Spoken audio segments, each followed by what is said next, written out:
It's fantastic to have a business blog for your recruitment firm. However, no matter how engaging your content is, if you're not effectively using keywords, you risk your work never being seen. Here are my top 3 tips on how to use keywords effectively. My first tip is to think of your keyword before you start writing.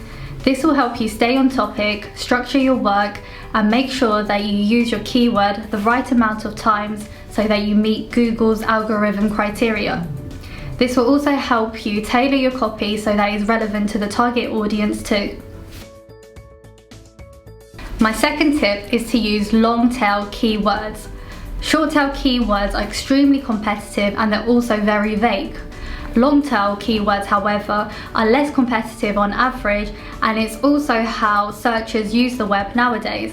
This will increase your chances of meeting searchers' needs, getting in front of the right audience, and also converting them into customers. My third tip is to paraphrase your keyword. Yes, you do have to use your keyword a certain amount of times to meet the Google algorithm. However, you have to make sure that your work is readable and enjoyable first. So switch up the keyword and use alternatives where possible.